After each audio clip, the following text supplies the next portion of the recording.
তৎকালীন তত্ত্বাবধায়ক সরকার মঈনুদ্দিন ফখরুদ্দিন, এই সরকার বিএনপি এবং জিয়া পরিবারকে ধ্বংস করার জন্য জিয়া পরিবারের সকল সদস্যদের উপরে মামলা দিয়েছিল। বেগম খালেদা থেকে শুরু করে তারেক রহমান, অপু এবং পরবর্তীতে আওয়ামী সরকার আবার জুবাইদুর রহমানের উপরেও মামলা দিয়েছে। এরকম পুরা বিএনপিকেই ধ্বংস করতে চেয়েছিল, যাতে জিয়া পরিবার আর এই বাংলাদেশের মাথা চালাতে না উঠতে পারে।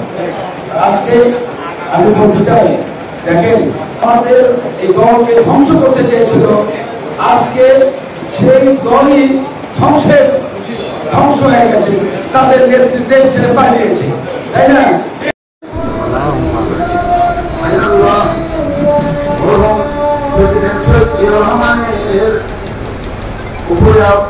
তার আত্মার মাত্রার কামনা করছি এবং প্রবল আত্মার মাত্রার কামনা করছি এবং যারা এই আন্দোলনে শহীদ হয়েছে তাদের আত্মার মাত্রার কামনা করছি। তাদের সবাইকে আপনি জান্নাত নসিব করে দিন।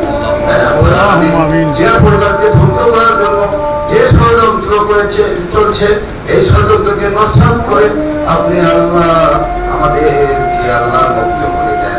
আল্লাহ আপনি জানেন জিয়াউর রহমান একজন পবিত্র মনের লোক ছিলেন এবং এই দেশকে সে ভালোবেসেছিলেন।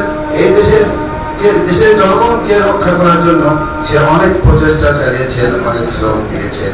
আল্লাহ তার পবিত্র মন ছিল আল্লাহ এই দেশকে ভালোবাসার জন্য। তাই জিয়াউর রহমানের এই দলকে আপনি টিকে রাখেন, এই বিএনপিকে ধ্বংস করার যে ষড়যন্ত্র, এর থেকে আমাদেরকে রক্ষা করুন। আপনি আমাদের সবাইকে ক্ষমা করে দিন।